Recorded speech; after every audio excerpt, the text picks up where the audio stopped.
I'm not going to speak too quickly, but hopefully this will be it. After many months of going back and forth and getting the right pieces, upgrades, and then if you upgrade this piece, then you have to get another piece for that piece, and then it just keeps on going, and it turns into a small money trail, but worth it all in the end. Yeah, we definitely made it happen. It took forever, but so far so good. The light is still blinking. So I think we should put a fountain shirt on you. Think so? You ever been? Oh, it's a smoking cigar. I thought it was a Yeah, blunt. like a JFK. Gotcha, Man. gotcha. No, I'm just making sure. Represent JFK. He's cool. I don't know. All right, But, so today, like I was saying the other day, I think we got to start from the beginning where people don't even know maybe where you're coming from. Like, yeah, with my this whole inspiration thing, your behind the inspiration behind the whole movement and how it all came to be, how certain things that happened in my life, made me think certain ways that maybe if they didn't happen, I wouldn't be this way, and I wouldn't have this big reverence for life in every which way, and being grateful for life every day. So I'll let you have it. What everybody wants to know is back in 1997, I used to work for the Long Island Railroad. I was a track worker. I worked there for 4 or 5 years. And one day, that day happened to be tax day, April 15th, 1997. I was working on the tracks and next to the third rail, and my boss told me that the third rail power was off. We had been working there all day. I went to one spot, one little section that we had to go do before lunch. It was around 11:40 in the morning, and my boss says, "Hey, you and Doug the Slug, go over there and clean out that one spot." And it just so happened to be between the running rail and the third rail. And I had worked around it many times before, and we always, they told us the power was off, but we always treat it as if it's electrified anyway. And guess what? It wasn't off, and it was electrified. And to make a long story short, I swung at it with a pickaxe. I had a pickaxe in my hand, and I swung one end of the pickaxe. As I swung it, one end of the pickaxe hit the third rail. My right leg was grounded to the running rail, and for one very fast split second, I connected I completed the circuit. But the momentum of me swinging the pickaxe removed me from it. But it was that one quick second that was it went through my legs, inside one leg and out the other. And, but like I said, it could have been less than an eighth of a second. But it blew all my clothes off me. My leather boots were smoking. Some of my clothes were actually singed to me. Where I had the Adidas pants on, and some of the fabric was like into the skin. And do you remember that second? Do you remember? Yeah, I remember vividly. I mean, super vividly. I as it happened, I never got knocked out. So that's what was like the miracle thing. I didn't get knocked unconscious. But like I said, it happened so fast. It was just like a big. You ever see a magic show and it's a big puff of smoke? Yeah. That's really what you heard, like that. But it was just like someone just like did a magic show and just a whole bunch of puff of smoke about 20, 30 feet in the air. And it was just smoke everywhere. Wow. So yeah, you're making me remember. And then what happens is, I smelt not only the smoke, but burnt flesh at the same time. Oh, and I didn't really even realize it was mine because it smelled so god-awful. You know what I'm saying? Yeah. So to make a long story short, I had heard later on, a few months later after the accident, that other people had called 911 thinking that a bomb went off. 911 people that lived in that area of Queens thought that a bomb went off, and they called called emergency 911 saying a bomb went off. And so when that happened, all these people, a lot of Chinese people in Flushing, Queens, when they got me off down the embankment, they were actually there with buckets of water to throw on my legs. Wow. And I'm like, no, yeah, because it could be dirty water. You know what I'm saying? Oh, wow. Yeah, but they meant well. They meant well. Wow. They, you know what I'm saying, Eric? They meant well. But didn't you say something like they told you not to look? So then this is the part I'm coming up to. Yeah, where I'm holding on to my friend. My arms are around him. He's a big dude like me. And I'm holding on to him, and I'm looking over shoulder like I'm looking at you. And his name is Joe Panacci. I'll never forget. And I'm looking at him, and he's one of my good friends. And he's like, "Don't look." And and for 1 second, I remember I'm holding on to him like this, and I just took my head like this and looked down, and saw him. I just saw big like potato chip flakes of my skin just literally just hanging off. Oh, yeah, on man. both of my legs. So yeah, I can laugh about it now, but this is so after he told me, not to look, I looked. Got into the ambulance. They were calling for a 911 helicopter to Shea Stadium to airlift me to the burn center. But I remember hearing on the radio that they couldn't get anybody to unlock it because I guess it was, Shea Stadium was closed. Yeah. And so they couldn't unlock it. So then I got a presidential, what do you call that when you have 20 cars? Police escort? Yeah, I had a police escort from there all the way into the burn center in Manhattan. I remember being in the back of the ambulance, and the tech was there, and he wanted to give me an IV. Because and I'm refusing IVs. What's really bothering me is the smell. It's the smell of my burnt legs and my boots. My boots, the burnt leather smell, was killing me. So I made him take off my boots. I remember him taking the scissors and go right down the middle of the laces, cut them off, both boots, and throw them as we're moving. Open up the back door and throw them out the. He threw them out the back door of the. At the back door. In the yeah, it was stinking. It was terrible. Wow. It was a god awful smell. It was. Wow. It was like I couldn't even describe it. It's burnt human flesh and leather. It's almost probably like the same smell. You know what I mean? Can you imagine burnt finding skin. that boot on the side of the road and you're like, what is this? It's Like some still poor guy. smoking. Yeah. I remember I still could have sworn that's why they were so smelly. They were literally still hot. Like the leather. It was just, it happened so fast. This all happened within like 10 or 20 minutes. It didn't take too long for the police to arrive and throw me in an ambulance and then take me to the burn center at Cornell in Manhattan. And then, so I got there, and this is the best part of this, one of the best parts of the story is I get there, I'm still in shock. I've refused all medical attention, right? I wouldn't take an IV. Fighting with you over this, like the med guy wants to give me an IV, and the thing I refuse it. I'm in shock. I don't know what's going on. You know what I'm saying? Just know that there was a big accident, and so when they get me there, the doctor comes in. I'm in the emergency room. I got about 8 people around me asking me all kinds of questions. This is not not too many people live from getting electrocuted by the third rail. So, I told you before, 1 out of 3 people out of 27 to get workers that got electrocuted to live and talk about it. Only 3 out of 27. 1 out of 3 to live, and the others 24 have passed. So that's sad. So the doctor says to me when I get there, he's like, "Oh, you've been electrocuted. We had to give you a urethra catheter," and I'm like, "Oh no, you're not." And we went back and forth for about 20 minutes, and then he goes, "All right, I'll give you 15 minutes. You got to pee, because what happens is you get electrocuted. The first thing is your kidneys shut down." So that's why. So I was able to get some out, but it didn't get it out. Is it enough? But another part was when I called my mom. They finally got me to take an IV. They got me on morphine. Right now, it went from being in shock. Now I'm gassy a little bit because they gave me a lot. And I can remember calling my mom up, and I've always had this joking relationship with my mom. Yeah. And I'm like, "Mom, you're not gonna guess what happened today." And she's like, "What?" I got electrocuted by the third rail. And she's like, "Stop fooling around," because I always play games with my mom, even to this day.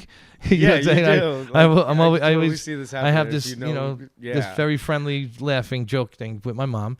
So she wouldn't believe me, and then I remember handing the doctor. I'm like, "Can you talk to my mom?" And then the doctor gets on. He's like, "This is Dr.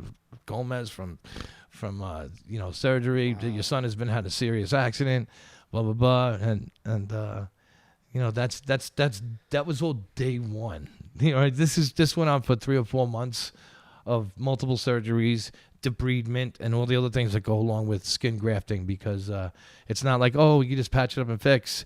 What happens is you have to clean all the dead skin off. You have to take the eschar off. They call it eschar, and it's painful. So I'm literally there. I used to go to this place called the Tank, where they would actually literally sit there and pick off the dead skin. So you can't do surgery or do any skin grafts until the site is clean. Even if you have one little bit, if you have one little bit of the skin that's contaminated or has the bacteria, it can wreck the rest of the skin graft. Well, guess what happened? The first time I had a surgery, after maybe 3 or 4 weeks after the surgery, I went home, and the skin grafts didn't take. No way. Yeah. So they're on you and they're not taken. No, they're falling off. Wow. Yeah, so then I have to go back to the hospital. Now I moved from Cornell Burn Center in New York City to the Nassau County Medical Center, the Burn Center, which was a lot better because now I get better visits, my friends and family, because it's a lot closer than going into Manhattan. Yeah. So that was a thing. But I was all prepared again. I had to go for another surgery, another 3, 4, 6 weeks of being laid up. And, not even where they put the skin graft sites. It's where they take the skin from to donate. It's more painful than almost the accident in itself. Really? Yeah. Because where do they take it from? They take it from my upper thighs and my butt and the side of my thighs. And what happens is when they take it off, they skin it off, meaning they like a cheese slicer. They take the very outermost layer of the skin, and what happens is that's the most sensitive. So what happens is when in doing that, when they do that, they skin it all off, and they use that new skin, is to patch you up, which is great. But what you're left for is here is a big giant scar that doesn't have any elasticity in it. So imagine having a 6 by 6 inch square, or rectangle, and taking crazy glue and pouring it all over it. You know what I mean? What happens is, you know what happens, crazy glue, it makes everything hard. Yeah. So that's exactly what the scab felt like after about a week, because it starts to harden up. And then every time I would move, it would crack, and it would be very. So crazy. Listen, that was pain on top of pain, and there's even some other parts that I'm moving out where they used to dip me into a bleach bath. That was like the second week of going into the burn in North Cornell Burn Center. They would put me on a gurney, just like you see out of a movie, on a chain. They hoist me up into a big stainless steel thing with like warm bleach water in it. And this is a burn center, so this is what they do on a normal thing. You know what I'm saying? This is part of the burn center. And they slowly, like torture. You know what I'm saying? I'm holding on to the thing. I'm like, you know what I mean? And then they lower me down into it. And I did that for a week or two. That's all part of getting debridement. That's part of taking the eschar and the dead skin off. You know what I'm saying? Because as you could soak it, you know, the dead pieces come off. Yeah, I'm sorry. So they had to do that right after going to the bleach bath. This is all in preparation for surgery. You know what I'm saying? This is all in preparation for surgery, because, you know, there was on that first surgery, some of the spots, it didn't all get infected, but 60 to 70% was failed and had to be redone. So yeah, some of the lower parts were fine, you know, which is great, but it wasn't easy, and I knew to forecast all the pain and torture I was going to go through after the first surgery. I was like, oh man, here we go again.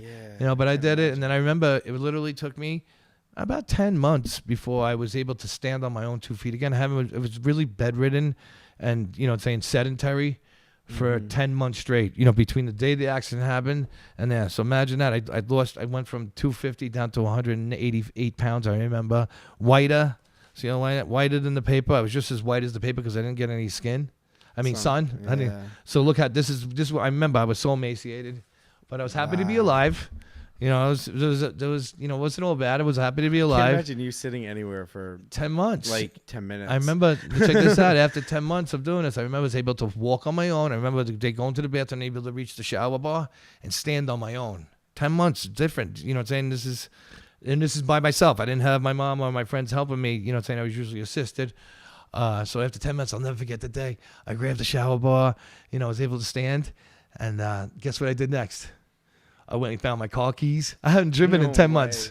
I went out to my car. I had a Dodge Stealth at the time. I opened up the garage. There must have been like a good 8th layer of dust over the entire car. Yeah, you know what I'm saying? The car hasn't moved in 10 months. You know what I mean? So it was dust. And let me tell you, driving was like the first time. Everything was so real. I can remember right now. They could see like the trees and just driving down the block was like I was a new driver again. It was all too real. Yeah, it was. It was really down for that long, and you know, lost the perspective of driving. You know what I mean? Yeah. And this is kind of what we're talking about, even going through something like that, how that changes your perspective every day going forward. It's not business as usual. No, that's what opened my eyes to how precious life is and how we should revere all life, even from a bee and an ant to the animals. You know what I'm saying? Reverence for all life.